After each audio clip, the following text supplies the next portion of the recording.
Maria, muito bem-vinda. Obrigada pela disponibilidade. Quer se apresentar?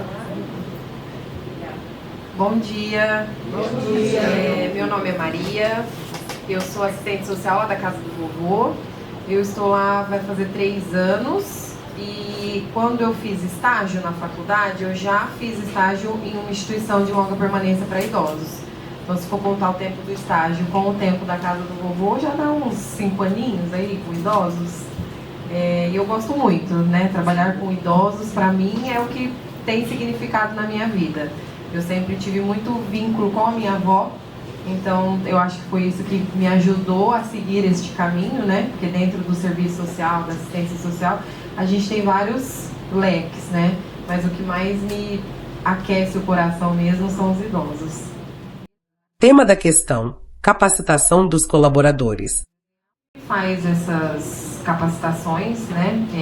Eu acho que a cada 3 meses que faz uma capacitação com os funcionários lá na casa, para estar levando um pouco para eles de não infantilizar o idoso, de ouvir o que ele tem para falar, que às vezes a gente está passando, infelizmente uma coisa que falou no vídeo é verdade, né? Na correria nossa do dia a dia, a gente deixa passar algumas coisas, a gente mesmo comete às vezes algumas questões que a gente, nossa, deixa eu refletir que isso não foi legal. Então a gente sempre tenta reunir a equipe para isso. Vamos ouvir, vamos acolher. Ah, é mentira, tá inventando? Tudo bem, se você sabe, não precisa falar isso para ele. Você acolhe, entende o que é demanda e o que não é, e faz essa separação para atender o idoso. Então a gente sempre tenta passar isso para a equipe, sempre ouvir, escutar, acolher. Ah, tá chorando, não tem motivo? Tem. Vamos entender, vamos acolher ali um pouquinho aquele momento. Não infantilizar, ai, vozinho, vozinha, ai, meu bebezinho. A gente sempre procura pedir que não seja feita essa infantilização, que chama o idoso pelo nome, não é vozinho, vozinha. Eles têm nome, eles são pessoas individuais ali dentro. Ah, tem 50 Maria contando comigo lá na casa, mas cada uma é uma Maria Aparecida, uma é Maria Vitória, uma é Maria Rodrigues. Então vamos chamar elas pelo nome. A gente tem não é um problema, né? É uma questão lá, que tem uma idosa que chama todo mundo de filho e todo mundo chama ela de mãe. Ah, tá pedindo não sei o que. Quem é? A mãe. Não é a mãe. E a gente mesmo comete esses erros às vezes de falar, quem que pediu? Foi a mãe. Não foi a mãe. Ela tem o nome dela. Então a gente sempre tem que fazer essas reuniões, capacitar realmente a equipe e nós mesmos para estar fazendo essa reflexão, não só como capacitação, mas um momento realmente de reflexão do que a gente está fazendo, o que a gente pode melhorar ou não no nosso dia a dia para tratar os idosos. Tema da questão: como evitar que a casa de repouso se torne um lugar de isolamento social? Lá dentro da instituição a gente tem bastante projetos, né, que visam o atendimento do idoso lá dentro. E a gente tem bastante pesquisa de satisfação com os idosos também. Então, não tá legal a alimentação, a gente vê ouve outro reclamando, a gente sempre tenta também ficar atento quanto à escuta. Tá reclamando muito da comida. Por quê? Aí a gente vai lá, faz uma pesquisinha, passa, o que o senhor não está gostando? O que poderia mudar? Não gosto de comer carne, eu quero mais salada. Então a gente pega, passa a pesquisinha, faz um percentual, passa para nutricionista. Então assim, vai ter passeio, o que vocês querem fazer? Vocês querem ir no teatro? Vocês querem ir no shopping? A gente sempre participa eles. Vai ter evento na instituição? Alguém quer participar? Não quero mais. 15, deu meia hora, não quer mais? Vamos embora. Mas a gente sempre participa eles das escolhas. Como eu falei para vocês, a gente tem um público muito alto de idosos mais dependentes e já com um nível de demência e Alzheimer avançados na instituição, né? Mas os idosos que têm essa consciência e conseguem optar, conseguem trazer essa demanda de reclamação mesmo pra gente, a gente sempre acolhe e tenta escutar, mandar pra frente, mudar o que é possível dentro da instituição. Eu já visitei a casa do vovô, né? O ano passado a gente fez uma doação de bolos da turma técnica em confeitaria. Eu acho que você não estava lá no dia. E eles fizeram uma tour, e assim, eu acho que dentro de todas as casas de Ribeirão que eu visitei, ela é uma das estruturas mais bem equipadas, né? Tem um espaço muito grande. Eu lembro que na época estava tendo a reforma de um salão de festas para eles. Então lá é um local, eu achei muito, muito gostoso. Te agradeço. Lá é realmente muito grande. Não sei se vocês acompanharam que teve o fechamento de uma instituição pela TV. E a gente lá infelizmente a gente sempre trabalha com as vagas no máximo. A gente tem 85 acolhidos e tem uma parte de cima na casa do vovô, que é casa do vovô também, só que é um terreno separado, que chamava Casa da Amizade. Há 8, 9 anos atrás era particular. E aí houve a necessidade de fechar, não teve recurso, tudo mais, e fechou. E aí, diante dessa situação desses idosos que ficaram sem ter para onde ir, a gente abriu lá novamente. Então, assim, emergencialmente, porque precisa reformar, precisa mudar algumas coisas, sim, a demanda é altíssima. Acho que a fila para acolhimento estão em média de 80 idosos para a instituição. Só que a gente precisa esperar, infelizmente, alguém falecer para conseguir acolher mais alguém. Tema da questão: dificuldade para enfrentar o etarismo vindo da própria família do idoso. Quando eles desconsideram a vontade do idoso em decisões importantes. A gente sempre busca conversar em equipe, né? Eu sempre trabalho junto com a psicóloga, então a gente sempre busca fazer esse atendimento, chamar a família para uma reunião para conversar, porque existem casos, eu tenho um morador lá, que ele não quer receber visita da família. Particularmente não tem nada focado assim para mim, olha, aconteceu isso, é por isso que ele não quer mais. Mas quem viveu com a família dele anos lá fora foi ele. Então se ele fala para mim, eu não quero, eu vou respeitar ele até o fim da vida. E a gente enfrenta dificuldades com a família. Ah, não, mas não é assim, ele tem que me ver, eu sou irmã dele. Não, ele não tem que te ver. Então é complicado você trabalhar com a família que esquece, acaba desrespeitando, acaba passando por cima da vontade. Ah, não, ele tem que me atender, ele não tem que te atender, né? E eu não posso falar pra ele, nossa, mas a sua irmã vem aqui toda semana, por que você não vê ela? Eu não sei o que ele passou lá fora, né? Então é complicado, a gente sempre tenta chamar a família, conversar, fazer uma reunião e explicar isso. E às vezes até junto, se o idoso aceita participar da reunião, quer participar, a gente deixa com certeza e pede para ele falar, não, realmente hoje eu não estou à vontade para receber visitas. Às vezes está fazendo algum tratamento de saúde, quer esperar terminar esse tratamento, que eles colocam essas coisinhas na cabeça. Agora eu estou doente, não quero receber minha família, vou esperar eu melhorar. Tema da questão: formas de intervenção judicial em decorrência de direitos reprimidos. Para garantir que os direitos negados, financeiros, saúde e patrimoniais do residente sejam restabelecidos. A gente tem muito uma parceria, né, posso dizer, grande com a Defensoria Pública e a Delegacia do Idoso. Então, sempre que falta, a família reteve o pagamento, a família não passou, não comprou a medicação, ou não fez o repasse do que é necessário para o idoso. Eu sempre tento, primeiramente, chamar, conversar, explicar que por mais que ele seja institucionalizado, o dinheiro é direito dele. Então é para manter ele, a aposentadoria dele é para manter ele. Eu converso duas vezes, infelizmente. Boletim de ocorrência, Delegacia do Idoso, Defensoria Pública. Tem casos de idosos que vão para lá, que tem patrimônio. E aí chega lá, a família fica querendo brigar. E aí eu sempre volto na tecla, gente, aqui não é lugar para resolver isso. Vocês têm que resolver em família. Se ele quiser, tá consciente e orientado, ele tem poder de escolha. Quero vender, não quero, o que eu quero fazer ou não. Não é consciente e orientado? Vai pedir curatela? Quem vai pedir? Aí eu oriento e participo. Levo na avaliação, levo na entrevista. Porque realmente, se for necessidade de vender um imóvel que o idoso não tem condições de escolher, de estar indo lá e fazer essa venda, e precisa e necessite de uma curatela, eu vou querer participar do começo ao fim, né? Porque não é porque o idoso não está entendendo, não está compreendendo mais a situação, e eu vejo a necessidade, às vezes, realmente da família fazer a venda do imóvel, eu vou burocratizar ou impedir isso, não vou, mas eu vou querer acompanhar quem vai ser o curador, como vai ser a forma, o que vai ser repassado para o idoso ou não, né? Porque ele tem a parte dele, está em vida, então a gente precisa acompanhar do começo ao fim tudo isso.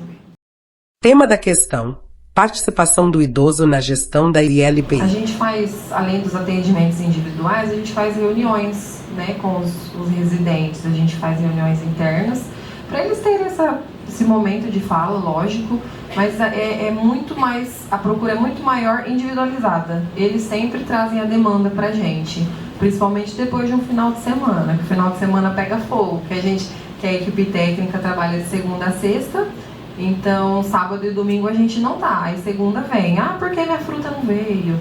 Porque meu vestido não voltou da lavanderia? Então, as demandas acabam sempre chegando na gente antes da gente ter a oportunidade de vamos sentar para conversar todo mundo.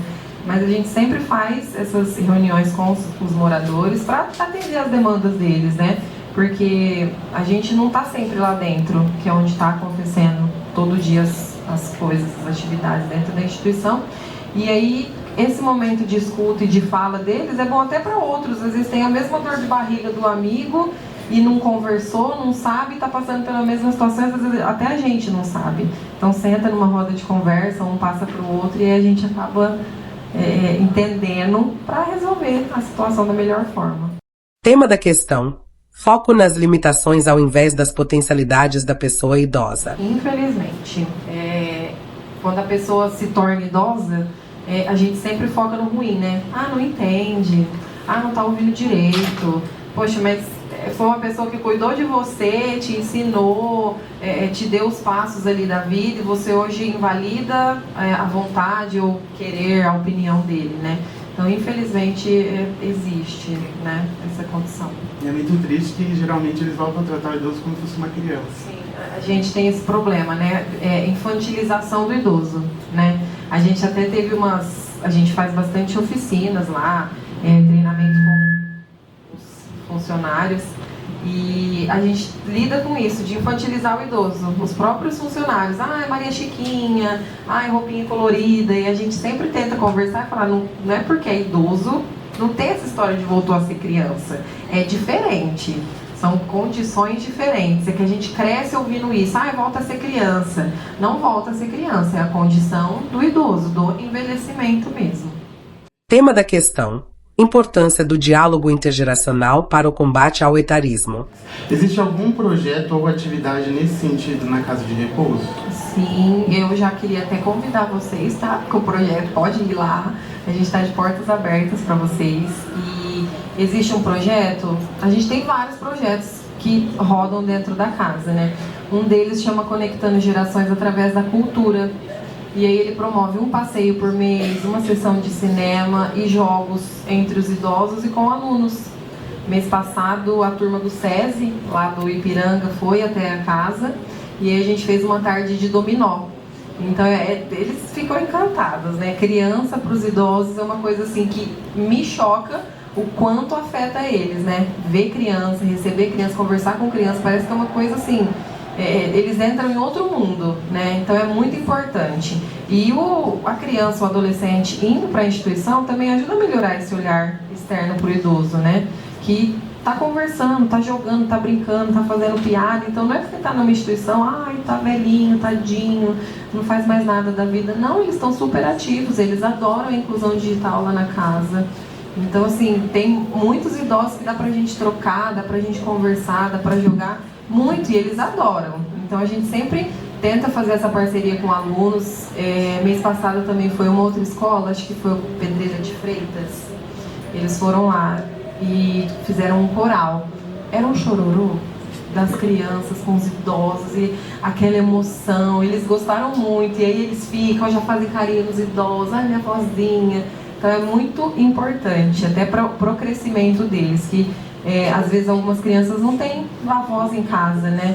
Então ver como é um idoso é diferente, né? Não ter esse convívio, ir para uma instituição e ver como é um vô, uma avó e ter esse contato. É muito importante. Tema da questão: inacessibilidade dos serviços públicos em decorrência do etarismo. Eu vejo hoje a maior dificuldade dos idosos é o acesso à saúde. Vocês vão me perdoar a palavra, essa porcaria de é aplicativo, é 0800, não existe. Concordo, tem que ter? Tem idosos que usam, que sabem, que conseguem, mas tem idosos que não, então precisa ser das duas formas. Online, aplicativo, digital, 0800, mas também tem que ter a filhinha. Tem um idoso que gosta e que quer. A gente vê lotérica cheia até hoje de idoso, porque eles querem pegar o boleto, sacar o pagamento e ir lá pagar. Volto na minha avó, toda tecnológica, vai para baile, pega ônibus, pega Uber, mas saca o pagamento e vai pagar conta com dinheiro. Exatamente. Então, assim, eu vejo que o serviço da saúde hoje é o que mais falha nisso. Porque, tentou fazer, deixar tecnológico de todas as formas. E eu vejo a maior dificuldade dos idosos marcar consulta, marcar retorno médico. Desses N projetos que a gente faz lá na casa, tem um também que chama Eu, Você e Nós Todos. E a gente faz atendimento de 50 pessoas idosas do bairro, em casa. Então a gente leva esse serviço de assistência social, fisioterapia, terapia ocupacional para a casa do idoso. E são idosos que são mais independentes. E eu vejo a maior dificuldade é o aplicativo da saúde. É o tal do retorno médico. Porque eles vão lá, tentam marcar, vão na filinha. Não é mais por aqui, a senhora tem que ligar. E aí fica horas. O pior é que não dá certo, né?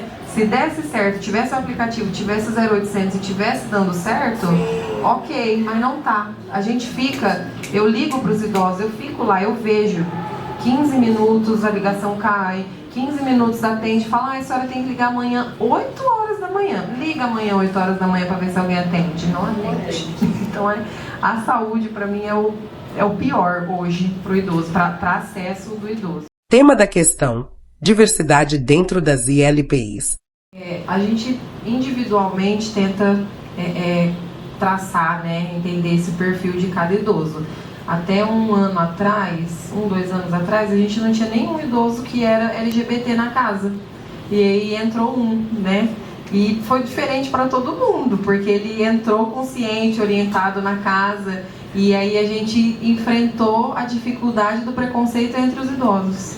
Isso é muito difícil, né? A gente tem funcionários que são LGBT e já é um assunto complexo entre os idosos, porque é difícil para eles aceitarem, eles não aceitam. É muito complicado se conversar com o idoso. Alguns são super a cabeça aberta, mente aberta, adora, faz piada, brinca, mas aqueles mais antigos, era da fazenda, o pai, a mãe, é bem complicado. Então a gente enfrentou uma dificuldade de quarto, porque os quartos lá não são individuais. São 3 idosos por quarto, né? E aí começam as piadinhas, começam as brincadeirinhas sem graça, eles são terríveis, gente. E aí a gente precisa chamar esses idosos que estão fazendo esse preconceito, né? É uma forma de preconceito dentro da instituição. Entre os funcionários é bem difícil a gente encontrar isso. O pessoal consegue entender de uma forma completamente tranquila, mas os idosos são mais difíceis. Então a gente sempre chamava, conversava, falava, olha, não é assim, cada um tem suas escolhas. Porque não é porque ele foi para uma instituição que ele perde o direito. Não, ele sempre foi aquela pessoa e ele é assim. E até levantou uma pauta dentro da equipe, amanhã ou depois. A gente vai ter um perfil de idosa trans. O que a gente vai fazer? A gente se colocou esse questionamento, né? É um idoso que é homem, mas é trans, mulher. Onde que eu vou colocar ele? Na ala dos homens ou na ala das mulheres? Tema da questão: qual o melhor instrumento para tratar a saúde mental da pessoa idosa? Eu vejo que o maior instrumento para isso é realmente a escuta, né? A gente escutar o que ele tem para falar, escutar a demanda dele, que às vezes a gente faz, né, no plano de atendimento individual, lá no PIA, a gente traça um atendimento para o idoso, mas às vezes ele vem com uma demanda totalmente diferente. Então a gente precisa sempre reavaliar e atender. A escuta é o que a gente, assim, mais faz, sempre, todo dia, todo momento. Então eles sempre vêm com essas demandas pra gente de mudar alguma coisa, de escolha. E como eu falei lá dos quartos, né? Eles são 3 em cada quarto. Então a gente tem que prestar muita atenção em como está esse relacionamento dos 3. Não gosto do meu amigo do quarto. Porque ele é fofoqueiro, porque qualquer coisa que tem ali de problema no dia a dia. Então a gente, não é assim, tem que aceitar. Não tem que aceitar, então vamos trocar. Você gostaria de morar com alguém? Tem alguém que você combina mais? Não tem, só quero sair de lá. A gente volta, se reúne de novo em equipe, vê os quartos, quem combina com alguém, quem não combina. Porque tem isso, né? Não é porque a gente envelhece, a gente não melhora nisso, não. Porque a gente é chato, né? Não gosto, não quero. A gente envelhece, a gente continua assim. Piora, né? Piora. E nós mulheres, eu falo que as mulheres, gente, somos terríveis. As intrigas que tem entre mulher, tá com meu vestido, tá com a minha roupa, falou que eu tô feia. nem falou. Às vezes passou reto, é só uma intriga. Então, como que eu vou deixar morar junto? Não tem como. Então a gente sempre senta, troca de quarto. Porque minha amiga falou falou mal do meu filho. Às vezes não aconteceu isso, mas se ela colocou isso dentro da cabeça, vai gerar um conflito dentro do quarto, dentro da instituição, que não é legal. Então trouxe para nós, chegou demanda, o quarto é a maior demanda, né, que a gente tem de não tá dando certo, a gente tem que resolver rápido, porque pode virar uma briga que não é legal, né? Então sempre chega para nós essas demandas do dia a dia, e eles mesmos procuram a gente.